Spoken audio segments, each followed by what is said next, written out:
Les rassemblements dit non à la déclaration de la majorité présidentielle lui demandant de présenter 3 noms pour la désignation du Premier ministre.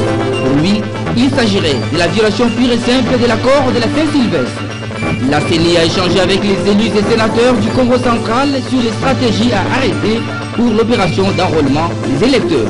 Antenne A, le journal, Eric Izan.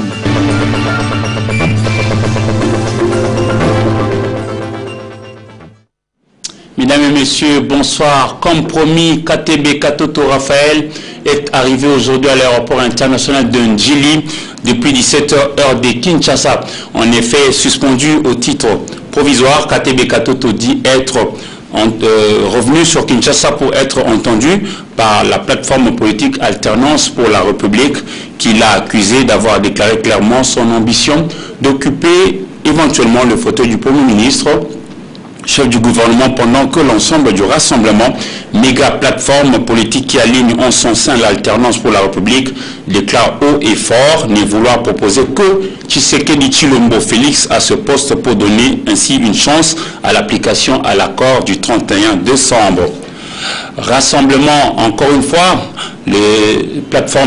cette plateforme ne va pas présenter la liste de 3 candidats au poste du futur Premier ministre au chef de l'État Joseph Kabila, mais il va plutôt présenter un seul nom au président de la République pour sa nomination selon l'esprit et la lettre de l'accord du 31 décembre 2016, a précisé Félix Tshisekedi Tshilombo, cadre de l'UDPS, dans un entretien accordé aujourd'hui à nos confrères de la RFI, Radio France Internationale. Suivez. Les termes de l'accord signé le 31 décembre sont clairs en leur article 3. Cet accord dit scrupuleusement ceci: le Premier ministre est présenté par le Rassemblement. Ensuite, il est nommé par le Président de la République conformément à l'article 78 de la Constitution. Donc vous voyez bien qu'on ne dit pas que le Rassemblement présente plusieurs candidats Premier ministre, parmi lesquels le Président de la République en choisira un, mais plutôt le Premier ministre que le Président de la République nommera. Alors, je crois que c'est très clair, le blocage vient de nos amis d'en face qui continuent à se reprocher sur cette exigence qui ne vient de nulle part et qui n'a jamais d'ailleurs eu lieu dans l'histoire l'histoire récente de la République. Là, c'est de la distraction destinée, à mon avis, à faire passer le temps, à tuer l'accord quelque part. Je tiens à démentir d'abord, à tordre le cou à cette rumeur et à réaffirmer ici l'assurance que tout se passe très bien entre l'UDPS, le G7 et tous les autres partenaires, la dynamique, l'AR, les alliés de l'UDPS, etc. Ça se passe très bien. Il n'y a pas l'ombre d'un seul problème. Évidemment, il est question ici de la succession des Tshisekedi au poste du président du Conseil des sages de rassemblement, par conséquence celui du Conseil national du suivi de l'accord. Donc forcément, c'est une succession, on succède à un homme qui a été un grand homme, une référence, une icône. Ça ne peut pas se faire sans heurts. Ce sont des heurts qui sont tout à fait démocratiques. Il n'y a rien à craindre. Et d'ailleurs, tant mieux, je dirais, parce que nous ne sommes pas dans un mouvement à pensée unique. Alors la présidence du comité de suivi va revenir à l'UDPS ou au G7? Ça, on verra après nos débats. Attention, il n'y a pas que le G7 et l'UDPS dans le rassemblement. Il ne faut pas amener le tout à deux composants. En tout cas, moi, j'ai confiance à tous nos partenaires. Je sais que nous sommes tous conscients de l'ampleur de la mission qui est la nôtre. Et ce n'est pas au niveau de quelques postes qui du reste sont éphémères. Le poste de président du Conseil national du suivi de l'accord et même le poste de Premier ministre sont des postes qui sont limités dans la durée. Donc on ne va pas se déchirer pour ce genre de choses. Ils n'ont pas encore réussi à accorder leur violon. On dira qu'aucun compromis n'a été trouvé à l'issue de la réunion tenue hier entre l'UDPS, la famille biologique et les gouverneurs de la ville de Kinshasa, André Kimbuta Yango, sur le lieu où sera enterré Etienne Tshisekedi Mulumba. C'est ce qu'explique le président de la Ligue de jeunes de ce parti, Clément Barouti. Ici, Paulin Kalomba et Josène Belebele. Après la réunion entre le gouverneur de la ville de Kinshasa, André Kimbuta, et la famille politique et biologique d'Etienne Tshisekedi sur les lieux de la sépulture du leader Maximo, il n'y a toujours pas de compromis. Le site que nous proposons les gouverneurs, ce n'est pas le site que l'UDPS a trouvé que c'était un endroit qu'on peut déposer les corps de l'illustre disparu à la taille du président Etienne Tshisekedi Wamulumba. Donc par rapport au site, il n'y a pas encore de compromis. L'UDPS a demandé l'autorisation d'intégrer. Le général avait dit cela. C'est parce qu'il a vite compris que les gouvernants n'avaient pas la bonne foi que le président Tshisekedi soit enterré avec honneur. Alors voilà pourquoi nous avions proposé, si cela est le cas, nous préférons qu'il soit même enterré chez nous. Le président de la Ligue des jeunes de l'UDPS a aussi éclairé l'opinion au sujet de la profanation de l'église catholique Saint-Dominique où allait prier l'espèce délimitée de son vivant. Le secrétaire général avait fait un communiqué de presse. Et dans ce communiqué de presse, il a bien dit que les combattants et combattantes de l'UDPS devaient garder la mémoire de leur président. Ils devaient garder un état de recueillement. Nous n'avons aucun intérêt d'aller encore saccager l'église catholique au moment où tous nous savons que le testament que nous a légué le président Tshisekedi Wamulumba, c'est ça le travail que la SENCO est en train de faire. Alors nous continuons à donner notre confiance à la SENCO et nous continuons à les soutenir. Le PS ne peut jamais poser cet acte de profaner l'église catholique.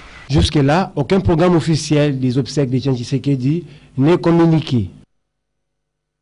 Entre-temps, plusieurs noms sont déjà donnés pour occuper éventuellement le fauteuil du président du Conseil national de suivi de l'accord du 31 décembre 2016. La plateforme politique Alternance pour la République AR vient de proposer Bertrand Ewanga, I.C. Ewanga à ce poste. La dynamique de l'opposition politique qui a aujourd'hui deux têtes a proposé d'un côté Olenganko et Joseph et de l'autre Martin Fayoulou. Le G7 par contre a jeté son dévolu sur Pierre Lumbi au Congo et ça fait au total 4 prétendants pour le poste du président du Conseil national de suivi de l'accord de la Saint-Sylvestre, poste que devait occuper Etienne Tshisekedi Wamulumba, décédé depuis le 1er février à Bruxelles, au Royaume de Belgique. Politique encore, demain va commencer la campagne de sensibilisation pour l'enrôlement des électeurs dans la province du Congo central. Déjà, pour bien réussir cette vaste opération, le président de la Commission électorale nationale indépendante, Corneille Nangaa, a échangé aujourd'hui avec les leaders de cette partie de la République démocratique du Congo. Dans sa politique de proximité, la CENI consulte les leaders, échange avec eux en amont en vue de réussir l'opération d'enrôlement des électeurs.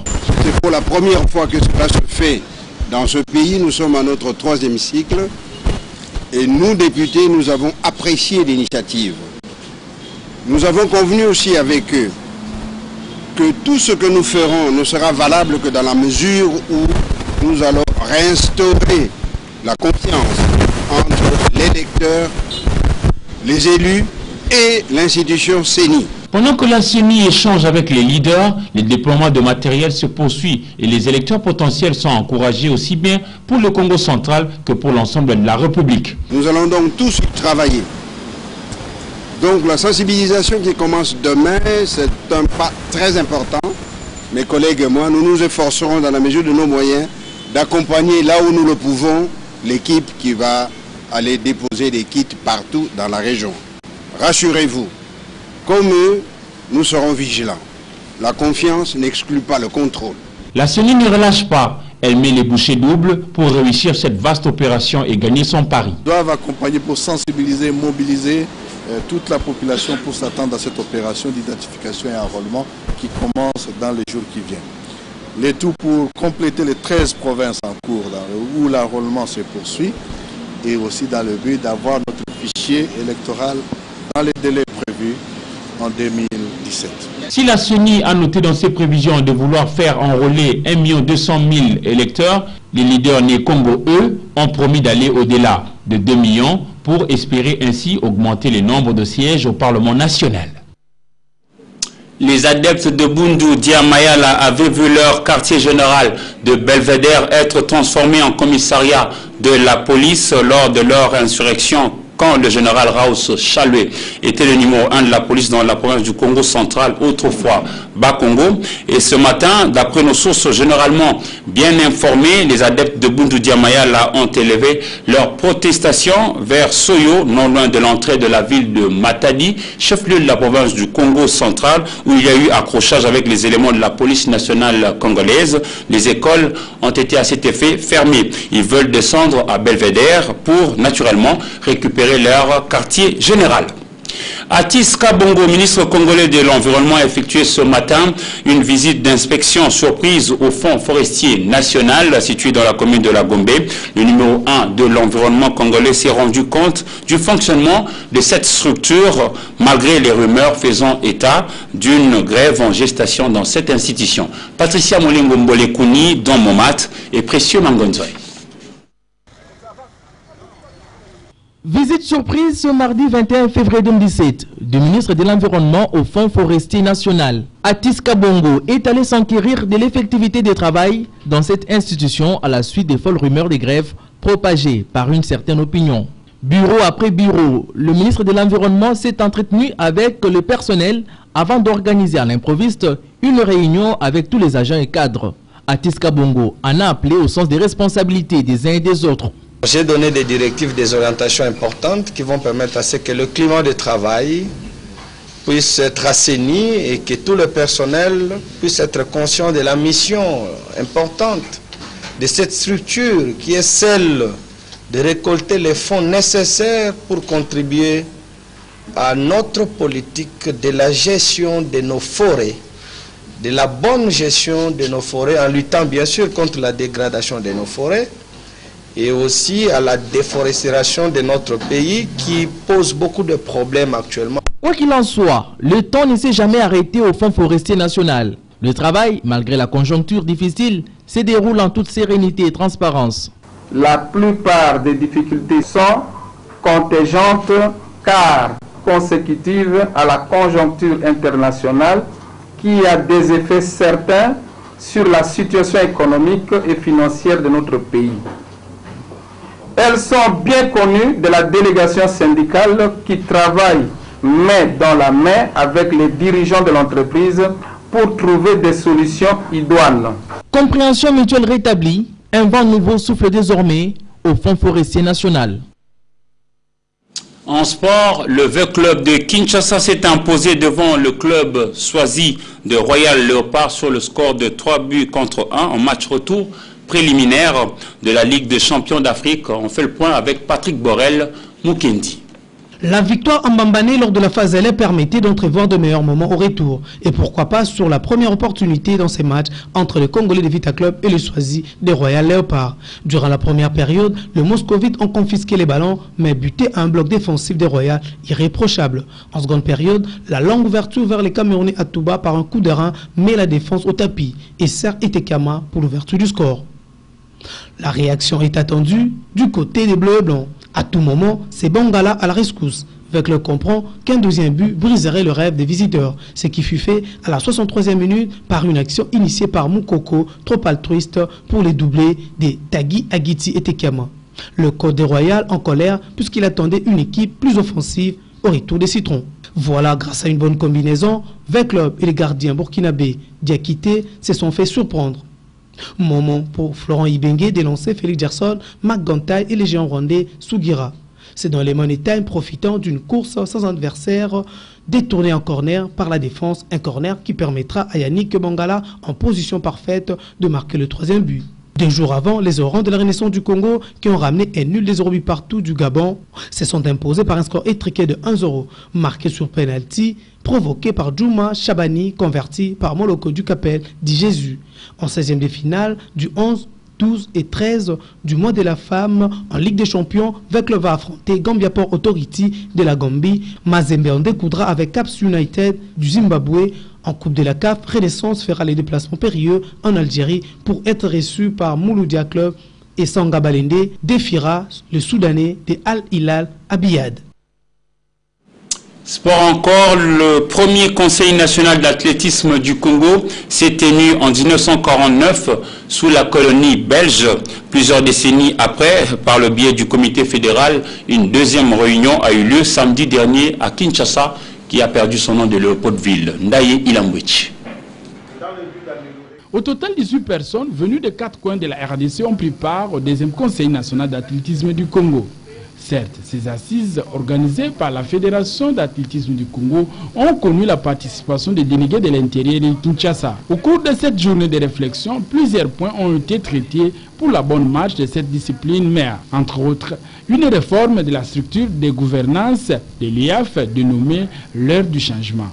L'avenir, la sensibilisation, l'implication des filles et surtout de la médiatisation des meetings d'athlétisme. Et le président de la FIACO, Bienvenu Matenda, a présenté aux délégués des ligues et ententes provinciales le calendrier des activités de l'exercice 2016-2017. Sur le fonctionnement de notre FIACO, il faut faire l'évaluation chaque 3 mois. Nous avons organisé ce conseil fédéral qui a pour objectif de regarder, de suivre les fonctionnements, les différentes réformes qui sont prévues par l'IDESAF afin de pouvoir faire en sorte que notre discipline puisse aller de l'avant. 29 ans après, ce conseil national d'athlétisme s'est terminé à la grande satisfaction des sociétaires. Et surtout, il a insisté que cela soit d'application chez nous, pour que nous soyons et nous évoluons à la même longueur d'onde. Surtout qu'il faut intégrer vraiment le genre au niveau de l'athlétisme, donner beaucoup plus de chances aux filles également de faire de l'athlétisme. Espérons que ces assises, tenues par la FIACO, pourront inaugurer un nouveau vent pour la bonne marche de cette discipline mère de la République démocratique du Congo. En dehors de nos frontières, au Zimbabwe, le président Robert Mugabe disait, je fête aujourd'hui ses 93 ans d'âge, la fête d'anniversaire du plus vieux chef d'État se passe au sud du pays, où Robert Mugabe a redit son intention de briguer encore une fois la magistrature suprême lors de prochaines élections présidentielles prévues l'année prochaine 2018. Rappelons que Robert Mugabe est à la tête du Zimbabwe depuis 1981. Il y règne, c'est-à-dire aujourd'hui depuis 36 ans. Voisin de la République démocratique du Congo, par la province de Haut-Ouélé, le gouvernement du Soudan du Sud a déclaré aujourd'hui l'état de famine dans cette partie de l'Afrique. Suivez. Situation humanitaire catastrophique qui se déroule actuellement au Soudan du Sud. Si catastrophique que le gouvernement vient pour la première fois de déclarer l'état de famine dans plusieurs zones du pays. Il y a quelques mois déjà, un rapport alarmant du Programme alimentaire mondial faisait état de graves pénuries alimentaires. Cette situation toucherait jusqu'à 100 000 Sud-Soudanais dans la région d'Unité au nord du pays, une des régions les plus affectées par cette insécurité alimentaire, selon les Nations Unies. L'ONU a par ailleurs déploré que cette tragédie soit causée par l'homme. En effet, depuis son indépendance du Soudan en 2011, le Soudan du Sud n'a connu qu'une paix éphémère. En 2013, une guerre civile entre le président Salva Kiir et son rival Riek Machar a causé des milliers de morts et déplacé des millions de civils. En 2016, de nouvelles violences ont éclaté entre les deux camps. Depuis, les autorités sud-soudanaises ont accepté le déploiement de casques bleus supplémentaires dans la capitale.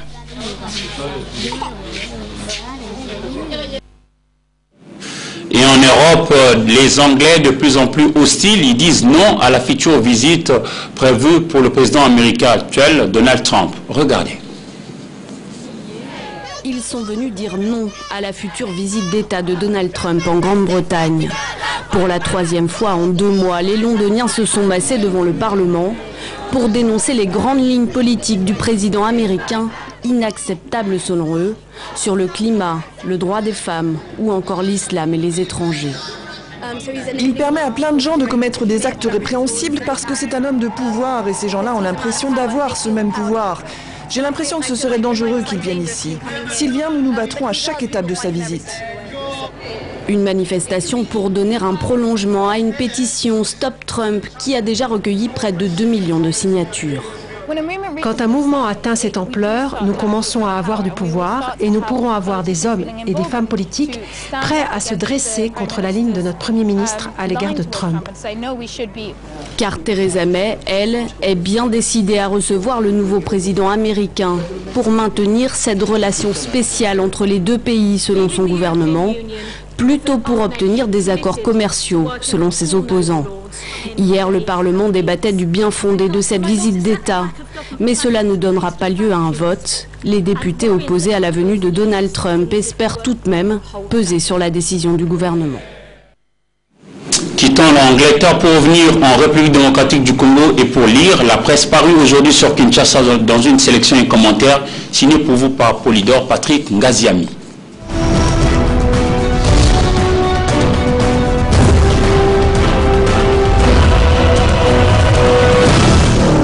La quasi-totalité des manchettes des parutions de ce mardi est politique. Actualité oblige sans nul doute, car jusque-là, la solution à la crise politique qui frappe la RDC n'est pas encore trouvée. Et cette crise est sans conteste liée aussi à la longue attente de la nomination d'un nouveau Premier ministre issu du Rassemblement. À propos, renseigne la prospérité, Kabila s'en tient à la liste de 3 noms pour des dispositions à prendre en matière de nomination. C'est à lui que revient ce poste. C'est la cacophonie générale, constate la plume qui évoque les querelles interminables et l'incapacité de faire bloc au sein de la grande plateforme de l'opposition. Preuve d'ailleurs pour ce journal satirique que le Rassemblement trahit Tshisekedi. Forum des As fait écho de la réaction du cardinal Laurent Monsengo par rapport à la profanation des églises catholiques, réaction contenue dans un message publié hier lundi.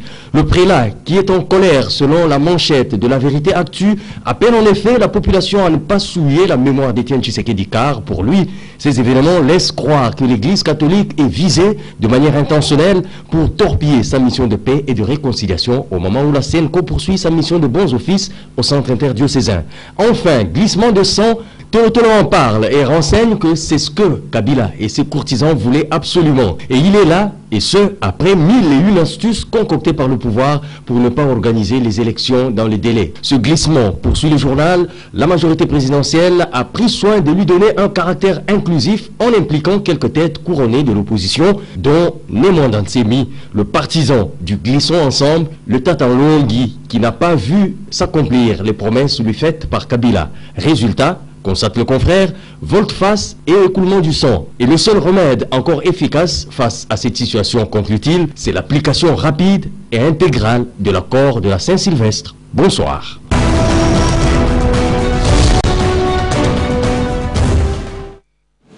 Les phénomènes comme Inasampu n'a pas seulement élu domicile dans le Kasaï central, mais aussi dans le Kasaï oriental qui en a été entamé. Ces miliciens, depuis l'année dernière, hélas, s'est mis désolation. Mais ici, l'approche initiée par le gouverneur de province, Ngoï Kassanji Alphonse, est plutôt celle de la conscientisation de jeunes et sensibilisation de notables et l'organisation d'un Barza intercommunautaire. L'essentiel dans cette page magazine. Depuis l'infiltration de sa province par la milice fidèle au feu chef coutumier comme Inasampu début octobre 2016, Alphonse Ngoï Kassanji n'avait plus dormi sur ses lauriers. Le gouverneur du Kasaï oriental s'est rendu d'abord le 6 octobre à Kenankuna, territoire de Kabé-Kamwanga, théâtre quelques jours plus tôt des affrontements entre quelques éléments des forces de l'ordre et de sécurité et les miliciens, des jeunes de la cité droguée qui ont pillé, saccagé et brûlé plusieurs édifices publics. C'est le cas du bureau administratif du territoire, du parquet, la CENI et autres.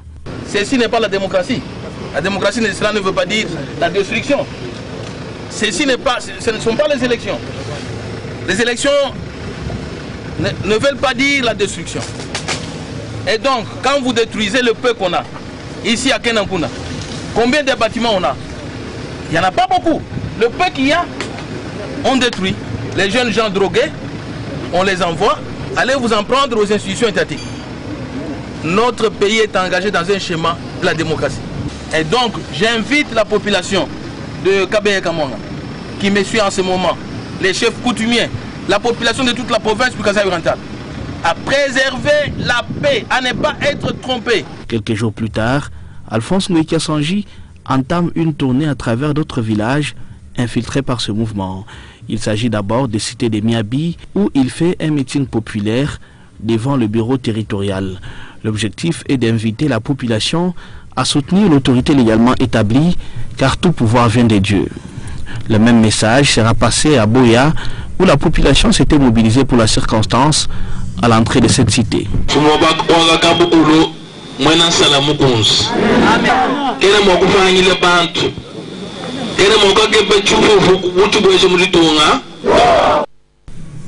Un mois s'écoule, pas d'affrontement. Les miliciens préparent sûrement une autre tactique pour semer la terreur et la désolation à Miabi et Kabé-Kamwanga avant et après les fêtes de fin d'année 2016. Le gouverneur de province convoque cette fois plusieurs réunions avec les notables de ces deux territoires pour essayer de comprendre avec eux ce qui est à la base de l'enrôlement aussi facile des jeunes villageois dans le mouvement insurrectionnel de Inasampu. Les uns et les autres évoquent l'intox, la manipulation, l'ignorance et l'oisiveté. Alphonse Ngoï Kassanji met en place des commissions pilotées par ces notables. Ces derniers ont reçu mandat de descendre sur les lieux, parler avec les jeunes de Kabé Kamwanga et de Miabi, leur demander d'enrouler des tissus blancs à la tête en signe de cessation immédiate des hostilités. Les politiciens négocient à Kinshasa et sont en voie de se mettre d'accord. Aucune rébellion n'a donc pas raison de s'installer au centre de la République.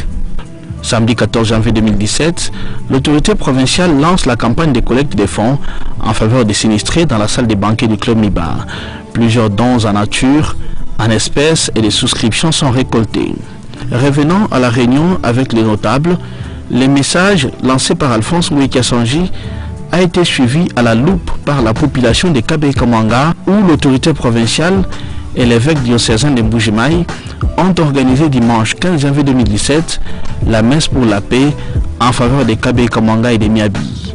Monseigneur Emmanuel Bernard Kassanda regrette amèrement l'acte posé par certaines de ces brebis et souhaite que pareille situation ne puisse plus jamais se reproduire sur place. C'est le moment pour nous de revenir à nous-mêmes, de nous repentir. Le gouverneur de province appelle les miliciens à se rendre pour tenter d'obtenir le pardon du gouvernement et des victimes.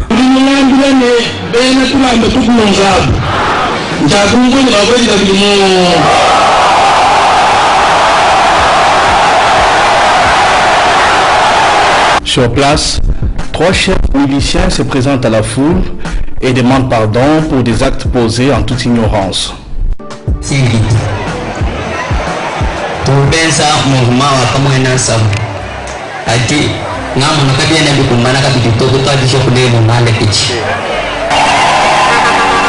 Ces derniers sont exorcisés par l'évêque de Mbujimaï avant d'être remis à la foule en toute liberté. Cette action de grande envergure a sanctionné la fin de la milice Kamwina Nsapu à Kabé Kamwanga, où la population a retrouvé la vie normale et aspire désormais à une paix durable.